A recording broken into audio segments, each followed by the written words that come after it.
She wore steel-toed boots to work, collected garbage before the sun came up, and came home to a house the city had already scheduled to tear down. He wore tailored suits, ran a company worth $800 million, and had not slept a full night in 5 years. Zora had been awake since 4, not because an alarm went off. She had stopped setting alarms after the first week. Her body had learned the route the way bodies learn things they are made to repeat.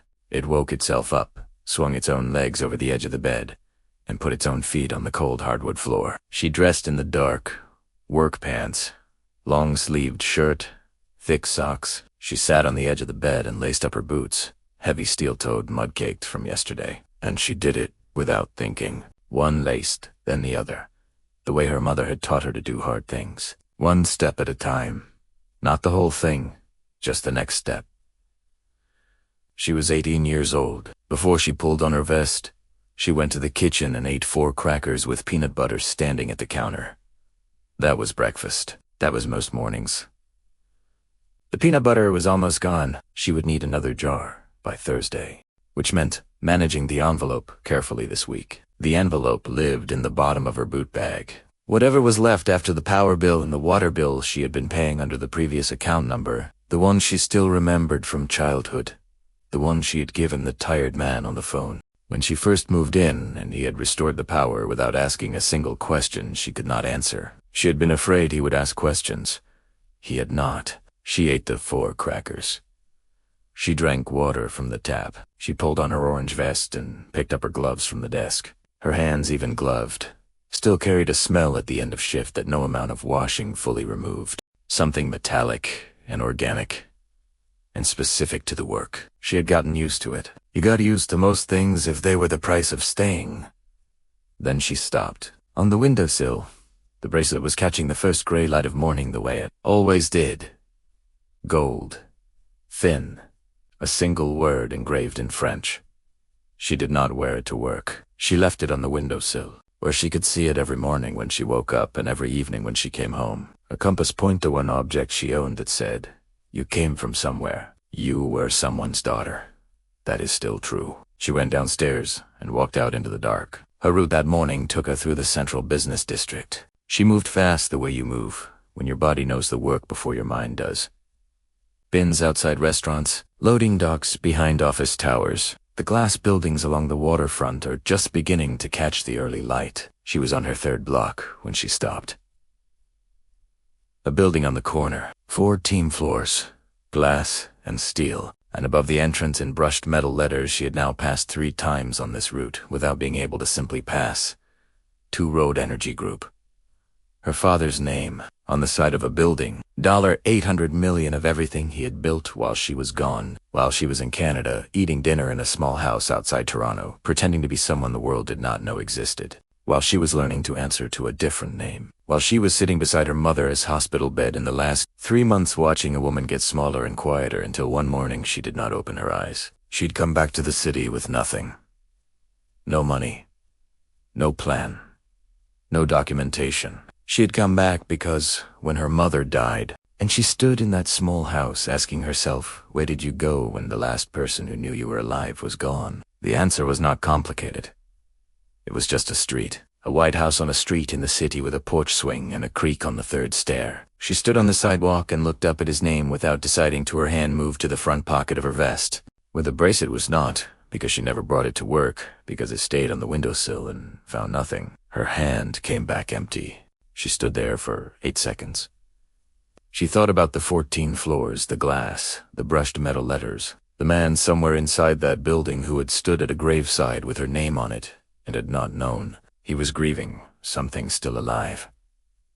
She did not step toward the building. She picked up the next bag and kept moving that particular Tuesday in October. Carver was in the back of his car being driven across the city for a reason he had been telling himself was practical. His project manager, a man named Dale, had left 3 messages about the Audubon Street property. The demolition company needed final confirmation before they moved the crew. The buyers for the commercial development were getting impatient. Everything was ready to proceed. He just needed to walk the property one last time, sign the authorization, and let 5 years of a locked door become a gas station. It was good business, smart business. That was what he had been telling himself for 3 weeks, since he signed the initial demolition papers. Lisette had agreed with him, had encouraged him actually in that quiet, measured way she had. She said, it was time. She said, holding on to the past was not healthy. She said, turning the property into something productive was exactly the kind of forward thinking that had made him successful. She had said all of this at dinner one evening while Gordon ate his food beside her, and Carver had nodded and thought, yes, you are right, and had called Dale the following morning. He looked out the window as the city changed around him. The central business district gave way to the garden district, then further into older neighborhoods, where the houses were smaller and the live oaks stretched their arms over the streets like they owned them. A woman swept her front porch, 2 boys argued over a bicycle on the sidewalk. A man carried groceries in plastic bags that cut into his fingers, life moving in its ordinary way, indifferent to whatever any individual person was carrying inside them. Carver's driver Jones said nothing. He had worked for Carver for 4 years, and he was good at silence. They turned on to Audubon Street. Carver felt his hands go cold before his mind caught up with why he knew the street. He knew the way the houses sat slightly back from the sidewalk here, the way the trees arched overhead, the way the light came through in the afternoon in long golden pieces. He had driven through this neighborhood 1,000 times when Zora was small. He knew every block. He had just not been here in 5 years because the version of himself that could handle being here had not existed in 5 years. The car slowed. There it was. He had not prepared himself adequately for what it would do to him, seeing it again. The house was white, or had been white, though the paint had gone to a tired gray at the edges where the weather had worked on it for years. The garden along the front fence had grown wild, the way things grow when no one is tending them, full of the determined chaos of plants that answered to nothing. The porch swing was still there, one chain slightly lower than the other, the way it had always been. He had always meant to fix that. He had always meant to fix a lot of things. Jones put the car in park. Carver sat. He was aware of being unable to move. This was not a feeling he was accustomed to. He was a man who made decisions in seconds and acted on them without hesitation. He did not sit in the back of cars, unable to move. And yet here he was. A specific memory arrived without asking permission. Zora, at 11 years old, sitting on that porch swing on a Saturday afternoon with a book open in her lap, her feet not quite reaching the ground, the white streak in her hair bright in the afternoon sun. She had been humming something he could not identify. He had watched her from the front walk for almost a full minute before she heard him and looked up and smiled. It was not a dramatic memory. It was not the kind of memory you would tell someone about, but it was the one that lived closest to the surface, the one that had been with him every morning for 5 years when he opened his eyes and remembered what was gone. He got out of the car. The air smelled like October in New Orleans, which is its own specific thing. Warm still, but with the first suggestion of something cooler underneath. The city exhaling after the long, brutal summer. He stood on the sidewalk, looking at the house for a moment. Then he walked toward it. The front gate opened with the same creak it had always had. He stopped. The weeds along the front path had been pressed down, not overgrown in the undisturbed way everything else was overgrown. Pressed down repeatedly in a narrow line from the gate to the porch steps, like someone had been walking this path regularly. Recently he frowned. Probably kids cutting through the yard. Probably nothing. He told himself this and believed it partially and walked to the front door. The key was in his inside jacket pocket. He had not put it on his curing in 5 years. He kept it separate in a small envelope in his desk drawer, and he had taken it out this morning and put it in his pocket and told himself it was just in case. He was just being practical. The lock turned. The door swung open. He reached for the light switch out of pure muscle memory. He had cut the electricity off years ago. His hand moved to the switch anyway and flipped it. The light came on. Carver went very still. The electricity was not supposed to be on. He looked at the switch. He looked at the ceiling fixture. The light was on. Someone had restored the electricity to this house. He stood in the doorway and looked at the front room. Everything was as he had left it 5 years ago. The furniture, the bookshelves, the framed photographs on the walls, but with something layered over the stillness, the specific quality of air, in a space that is being lived in. A blanket on the armchair that had not been there before, worn soft from use, folded with care. A pair of running shoes by the door, small, a woman's size, with red mud on the saws that was still slightly damp. He moved slowly into the house. In the kitchen, 2 dishes sat drying in the rack beside the sink. 1 plate, 1 glass, On the counter, near the window, 3 things arranged in a neat line. A box of crackers, a jar of peanut butter, a small cup that held 2 spoons. He stood looking at those 2 spoons for a long time without fully understanding why they were affecting him the way they were. He moved to the hallway. Near the base of the stairs, there was a pair of heavy work boots, the kind with steel reinforcement in the toe. They were scuffed in mud, caked at the sole, and they were small, much too small for a man. The right size for a young woman. On the floor beside them, neatly folded, a reflective orange vest, the kind worn by sanitation crews. He understood then that this was not kids cutting through the yard. Someone was living here.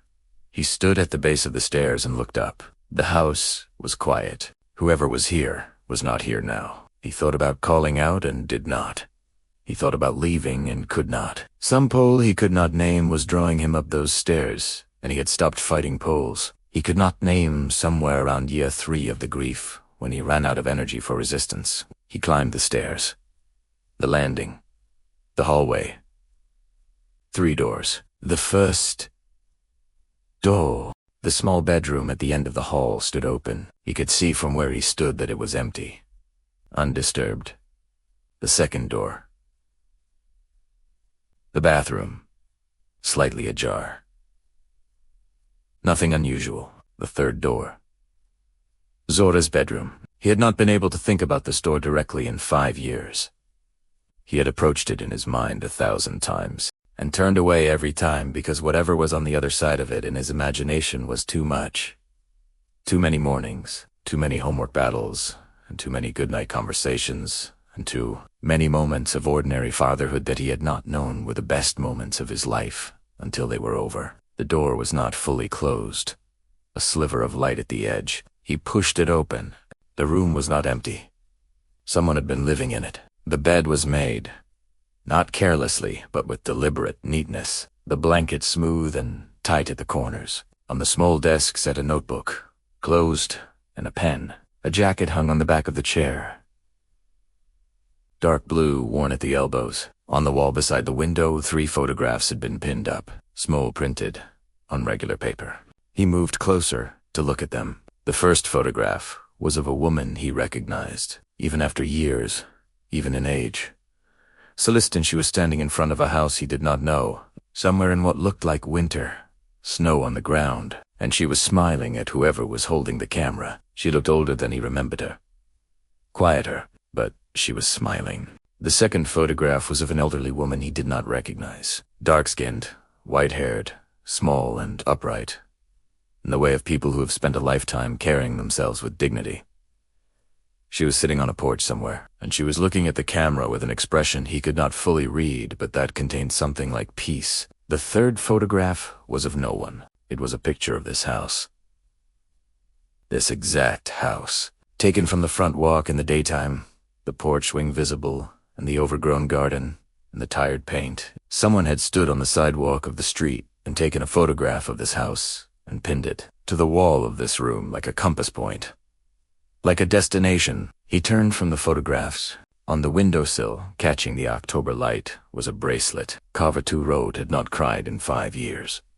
He had decided at some point in the first year after the funeral that he was finished with crying, not out of strength, but out of necessity. He had a company to run. He had people whose livelihoods depended on him. He had a wife and a son, and a life that required him to be present and functional and forward fit. And so he had put crying away the way. He put away things you cannot afford to keep accessible. He was not able to keep it away now. He reached for the back of the desk chair. His legs had made a unilateral decision about their continued reliability, and he needed something to hold. The bracelet was gold, thin, with a small engraved panel on the top face. The engraving was a single word in French. The two-road family word passed from his grandmother to his mother, to him, and from him to exactly one person in this world. He had clasped it on a tiny wrist in a hospital room on a morning. He remembered with a clarity that no amount of grief had been able to erode. He was still holding the back of the chair when he heard the front door open downstairs. He did not move footsteps on the hardwood below. Moving through the kitchen, the sound of the refrigerator opening and closing, then the footsteps at the bottom of the stairs, moving upward slowly. the specific exhaustion in each step of someone who has been on their feet since before the sun came up. The footsteps reached the landing, turned toward the bedroom, stopped. He was standing in the doorway. She was standing in the hallway, and for a moment that contained several lifetimes, neither of them moved. He saw the white streak first. It was above her left ear, the same position as his, the same width, the same bright contrast against her dark hair. It was genetic and unmistakable and impossible to be anything other than what it was. His mother had it. He had it. And now it was standing in the hallway of his daughter's old bedroom on the face of a young woman. He did not know, and absolutely knew, simultaneously. Then he saw her face, and Carver, who had run a company with $800 million and had not broken in 5 years of grief, and had told himself on the drive over that this was just a practical errand. A business decision, a forward-thinking move. Carver completely came apart. He said her name. That was all. Huster name Zora. In a voice that did not belong to a CEO or a billionaire or a man in a press suit. In a voice that belonged to a father who had been standing at the edge of an impossible loss for 5 years, and had just been pulled back from it without any warning at all. Zora did not move. She stood in the hallway in her work clothes, orange vest over a dark shirt, her hair pulled back except for the streak, and she looked at him with an expression he could not read. It was not the expression he would have imagined, in the 1,000 times he had allowed himself the dangerous luxury of imagining this moment. It was not a relief. It was not the collapse of a child running to her father. It was careful, watchful. The expression of someone who had learned that trust was a door you did not open for anyone until you knew with certainty what was standing on the other side. She was 18 years old and she had survived alone, and survival had made her careful in ways he did not yet understand but was beginning to. The silence between them lasted longer than any silence should.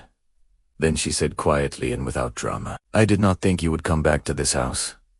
He said, "How?" "Who's that word?" His voice barely working. She said, "I will explain everything, but first, I need you to answer something." He waited. She said, "I need to know if you knew. If you knew what happened to me and let it happen anyway." The question landed on him with full weight, and he understood immediately what she was asking and what the answer meant to her. She was not asking out of accusation. She was asking because she had spent 5 years not knowing, and because the answer to this question determined everything that happened next between them. Whether he was safe, whether this door was worth opening. He told her the truth. He told her he had been told she died. He told her about the funeral, the closed casket, the specific devastation of standing at a grave with your daughter's name on it, and having no reason to question it because the people telling you it was true were the people you trusted most. He told her about the 5 years after, not to defend himself or to solicit sympathy, because she had asked him for the truth, and she deserved it without any decoration. She listened. She watched his face while he spoke, and he understood that she was reading him. She was not simply hearing his words. She was measuring them against something. Against the question she had been carrying, he realized. The question of who he was when nobody was performing for him.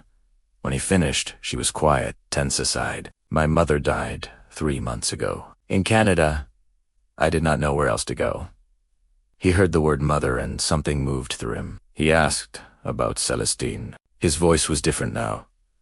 Softer.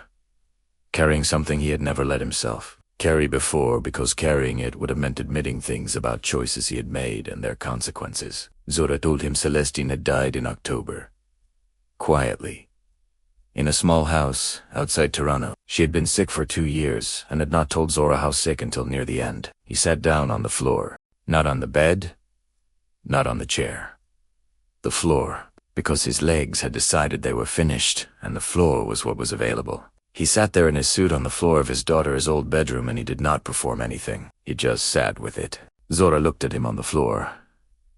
Her expression changed, not softening exactly. More like recalibration. She had expected something else, perhaps. Some management of the moment, some performance of composure. She had not expected the floor. She came and sat across from him. Not close. Not yet. The distance between them was not hostility. It was the appropriate caution of someone who had survived by measuring distances carefully. He did not try to close the distance. He did not reach for words or explanations or anything that would have made this easier on himself. He just sat there on the floor of her old bedroom in his expensive suit, with his hands open on his knees, and said nothing. He was not managing the moment. He did not know how to manage this particular moment that was visible on his face, in a way he could not have hidden, even if he had tried. She watched him, not trying. She held out her wrist. The bracelet caught the light. He reached toward it, without deciding to. His hand moved on its own the way hands move toward things they recognize. He stopped just before touching it. He looked up at her, and his eyes were not the eyes of a man performing grief. They were the eyes of a man who had been performing everything else for 5 years and had just run out of the ability to do it. She nodded. He touched the bracelet. His hands remembered it before his mind caught up. The weight of it, the specific temperature of the metal. He had clasped this bracelet on her wrist, so small it barely seemed real in a hospital room on a morning 18 years ago, when everything in the world was possible, and he had not yet made the choices that would reduce it. He remembered the way she had grabbed his finger without opening her eyes. He had not cried in 5 years. He was wrong about being finished with crying. They sat together on the floor of the room for a long time without speaking. Outside, New Orleans went about its afternoon. Somewhere down the street, a lawnmower. Somewhere further, music. The world completely indifferent to the specific private earthquake happening inside this one room. Finally, he asked her to tell him what happened. She told him some of it. She told him that someone in his household had found out about a plan to hurt her. She told him that this person had risked everything to save her. She told him she had been taken to her mother in Canada. She told him about 5 years in a small house outside Toronto, going to school under a different name, learning to be someone the world did not know existed. She did not tell him who saved her. Not yet. She was still deciding how much to give him, and he understood this on some level and did not push. He asked her one question. Not about the details. Not about who or what or why. One question. He asked her what she needed. She looked at the bracelet on her wrist. Then she looked at him, this man who had been a shape in her imagination for 5 years, a presence she had measured and evaluated from a distance, a father she had watched from across streets and parking lots, trying to determine whether he was worth the risk of being found. She said, "I need to know if you are going to choose the truth when it comes out, even if it costs you everything." He asked her what she meant. She said, "When you find out who did this to me, it is going to break something in your life, something you built. I need to know before that happens whether you are the kind of man who does the right thing when the right thing is expensive." He looked at his daughter. He looked at the white streak in her hair and the bracelet on her wrist and the careful watchfulness in her eyes that had not been there when she was 13 and that he understood was the cost of 5 years of surviving alone. He said, "Tell me everything." And she did. She started with Miss Cleo Marble. She said the name quietly and without fanfare, and he did not recognize it immediately, and then he did. An elderly woman, small and upright and white-haired, and dignified in the specific way of people who have never had much, and have always kept their dignity anyway. She had worked in his household for 4 years. She had come to him through an agency, and she had been quiet and capable and present in the way good household staff are present, reliably, invisibly, without demanding acknowledgement for the specific miracle of showing up every day and doing the work. He had not thought about Miss Cleo Marble in 5 years. He thought about her now. Zora told him what Miss Cleo Marble had been before she came to work in his house. A midwife, 31 years in a hospital on the east side of New Orleans, delivering babies and keeping people alive and carrying the specific knowledge of the human body that comes only from decades of working at the exact boundary between life and death. She had retired from the hospital and become a household maid because she needed work, and it was available, and she was not the kind of woman who sat still. She told him that Miss Cleo Marble had discovered a plot against her life. She told him about the substance.